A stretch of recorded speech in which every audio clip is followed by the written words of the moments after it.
Hello everyone, this is Alex. Um, I just came back home.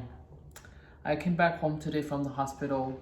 I stayed there from Sunday to Tuesday today? Yeah, to Tuesday. So 2 nights, and they've cleared my they've helped me clear my blood from the bacteria originating from urinary tract infection, and right now I'm just taking oral pills to continue the treatment and no longer need hospitalization. But even now, I still have a little bit of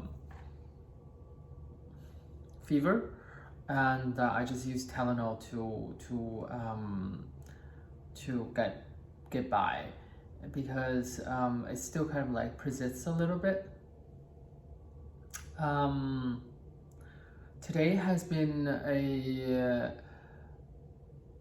interesting day, I guess, because I received a piece of great news, and also another piece of not so great news. But let's say the the bad one first. The bad one is that my urinary tract infection has somehow traveled to my kidney and affected my left kidney a little bit.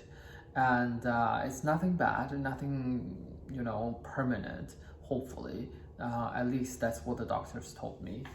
I just need to continue treatments with the oral antibiotics that will take care of all the blood, kidney, and the bladder infections and urinary tract.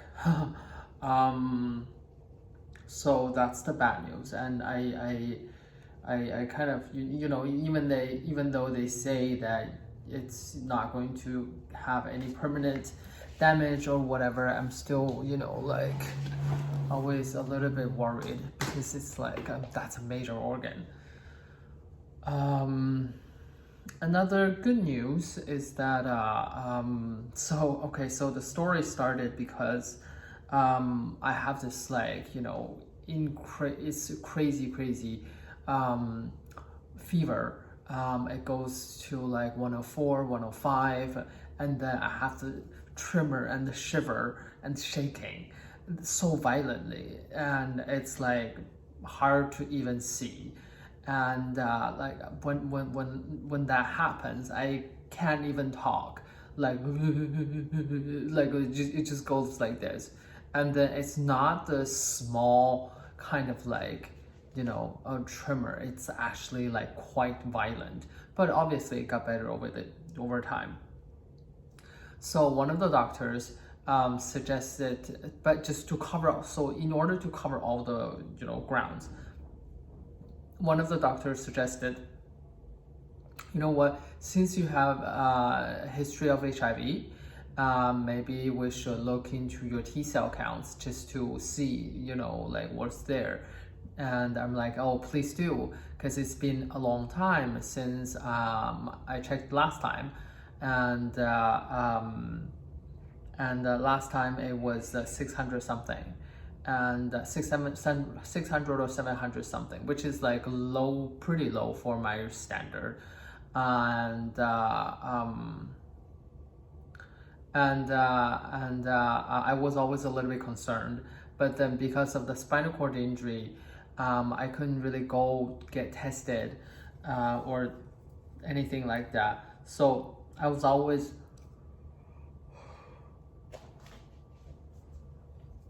I always wanted to know, I always wanted to find out. So when he offered, I'm like, jumped right in. And I think a day later, I found out yesterday that my T cell count was 265.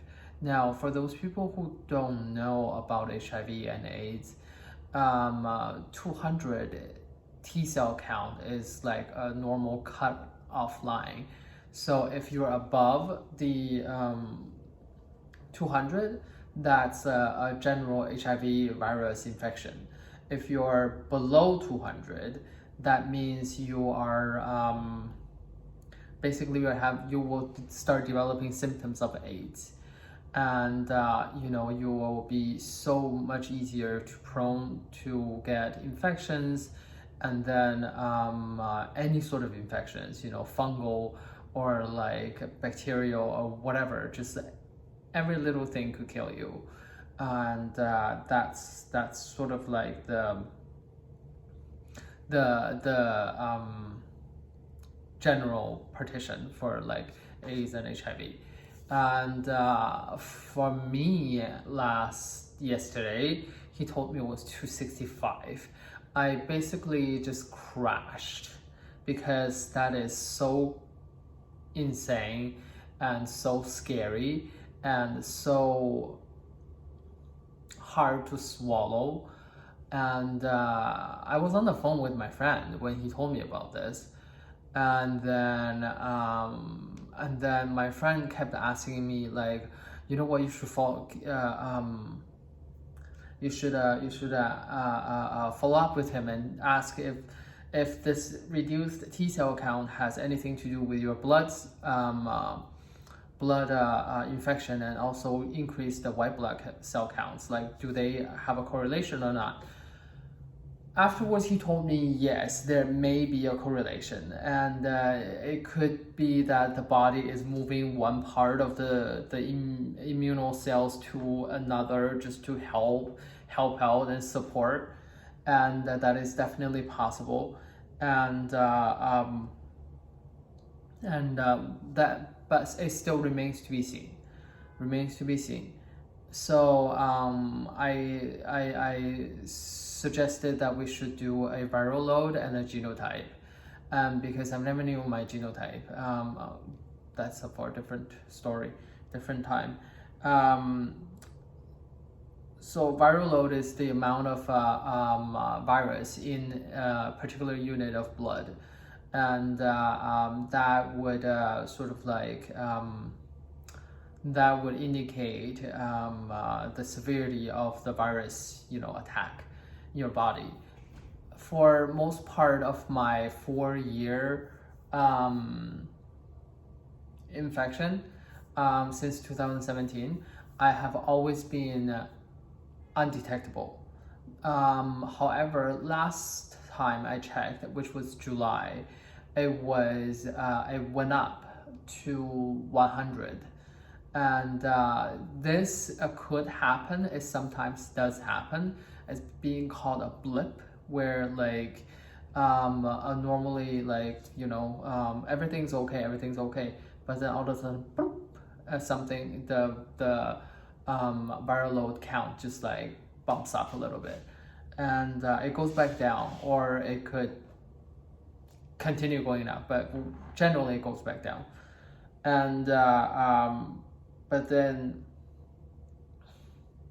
so that was my last time, and I haven't gotten tested for a while.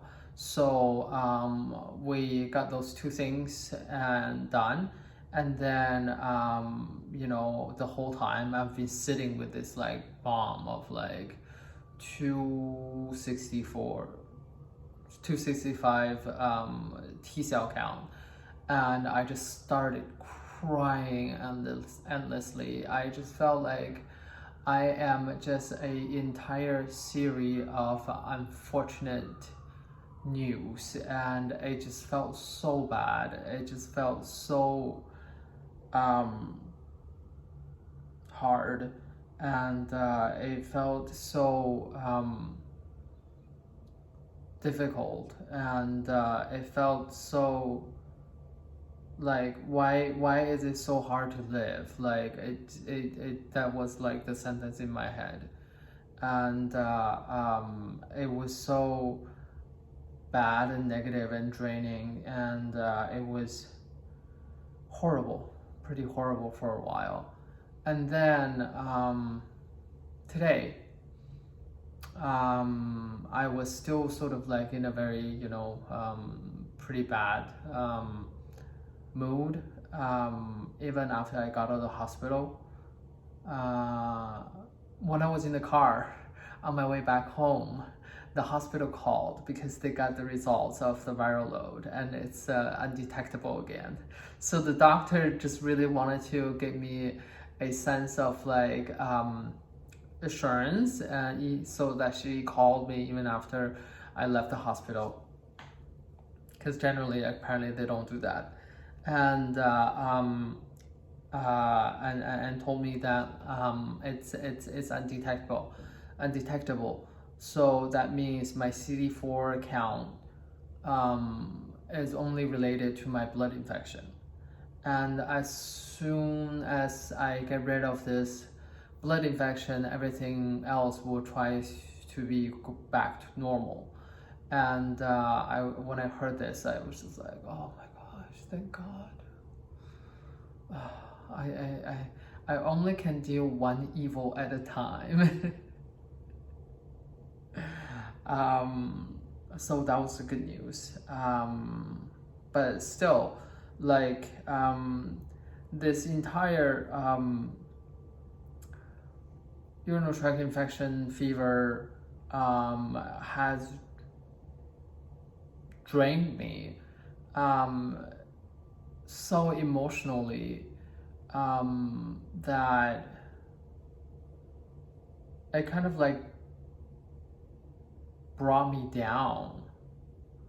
I think I did not allow this spinal cord injury, this paralysis, bring me down, but this actually like caught me off guard, and it brought me down, and I still don't know exactly how I feel yet. I'm still trying to digest it. Because all that tremor and shaking, like, I not lying, like I feel like a little bit PTSD from that. Just, it was too much. But again, like the blood was infected, and it's not gonna be an easy thing to experience. So one way or another, I am not as like joyful, happy,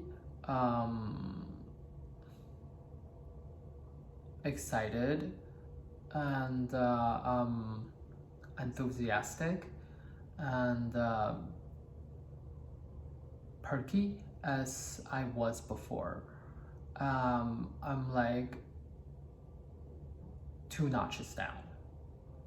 So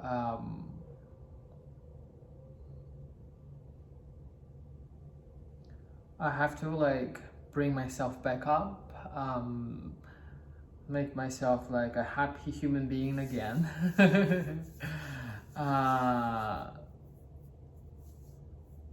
But I just need some time to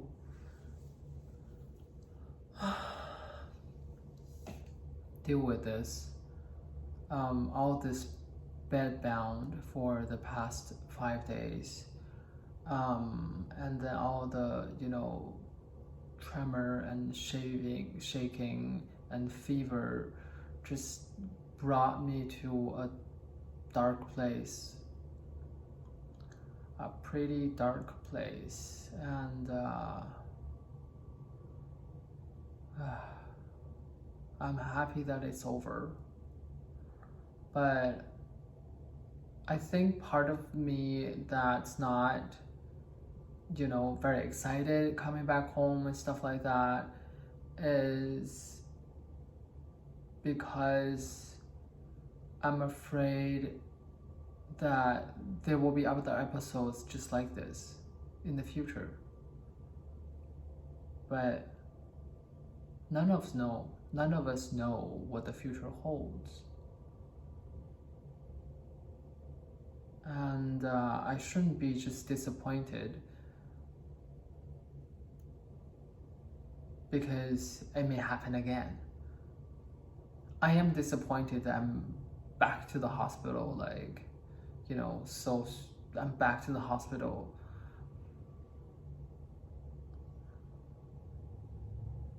I'm not too sure yet how I feel. I still need to have some, time to digest this.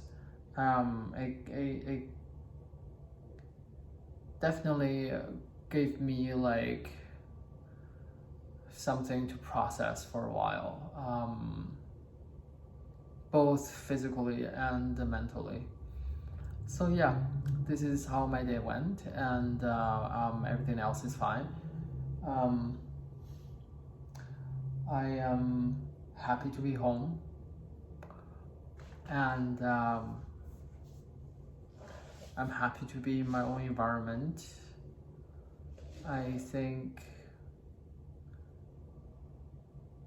I'm just not as happy as I used to be. That's it. I'm not as happy as I used to be.